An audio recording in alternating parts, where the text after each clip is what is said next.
காவு கொடுத்து விட்டு எந்த விடுதலையும் எந்த சமூகத்திற்கும் அவசியம் கிடையாது என்பதனை புரிந்து கொண்ட தமிழ் மரபு சார்ந்த பெண் நான். தலைமுறையை எப்படி காப்பாத்துறது பாருங்க.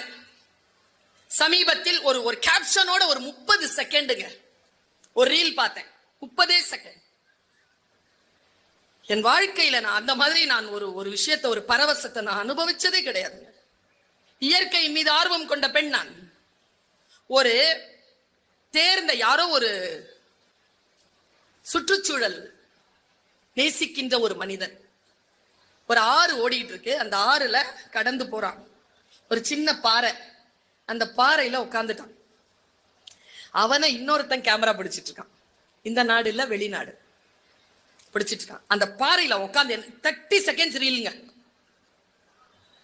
எத்தனையோ விஷயங்கள், சொல்ல முடியாத விஷயங்கள் அந்த 30 செகண்ட்ல அவன் சொல்லிட்டாங்க. அந்த பாறையில உட்கார்றாங்க. அவனுடைய பேக் பேக் எடுத்து அந்த பேக் பேக்ல இருந்து நிறைய ஏதோ ஒன்று எடுத்தான் பாருங்க. அவ்வளவும் இலை. அந்த இலையை அவன் பின்றாங்க. பின்னி ஒரு போர்வையா போத்திக்கிட்டு நடுவுல ஒரு கேமரா வச்சுட்டு அப்படி உட்கார்றான்.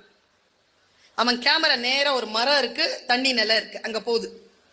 அத வெளியில இருந்து ஒருத்தன் போட்டோ பிடிச்சிட்டு இருக்கான், கேமரா பிடிச்சிட்டு இருக்கான். ஒன்னும் இல்ல. என்ன காட்சி தெரியுமா சார்? ஒரு பறவை, பெரிய பறவை, எங்கிருந்தோ பறந்து வந்து அந்த மரத்துல உட்காந்துருச்சு. மறுபடியும் பறக்குது, தண்ணி கிட்ட வருது, மறுபடியும் திரும்பி போகுது, மறுபடியும் வருது, மறுபடியும் 3-4 வாட்டி வருது போகுது.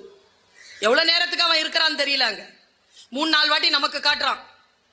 வந்துட்டு அடுத்த கடைசியா வந்து என்ன பண்ணுச்சு, அந்த தண்ணியில அப்படி முங்கி வாயில இருந்து ஒண்ணு எடுத்துச்சு பாருங்க. இவ்வளவு பெரிய மீன் நேரா எடுத்துட்டு போய் கிளையில உட்காந்து வாயில இருந்து காலுக்கு கவிர்ச்சிங்க.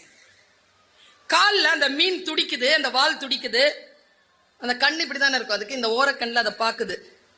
காலை ஏதோ இப்படி பண்ணுது, இப்படி பாக்குது, மறுபடியும் கொத்த போகுது, மறுபடியும் இப்படி பாக்குது. மறுபடியும் என்ன பண்ணுச்சு, வாயில் அதை எடுத்துருச்சு. எடுத்துட்டு நேரா பறந்து வந்து அதே இடத்துல போட்டுருச்சு. இவ்வளவுதான் காட்சி. அந்த ஆள்ல அந்த கேமரா வச்சிருந்த ஆள் அதை அப்படியே கொண்டு போய் தண்ணிக்குள்ள இறக்குறான். அந்த மீன் உள்ள போச்சா, உள்ள போய் இப்படி நீந்தி வந்துதான் நடுவுல தடுமாறிச்சா, தடுமாறிட்டு அப்படியே நீந்து வந்த மீன் ஒரு 10 செகண்ட் இருக்கும். அந்த ஃபில்ம் 10 செகண்ட்ல இருக்கும்.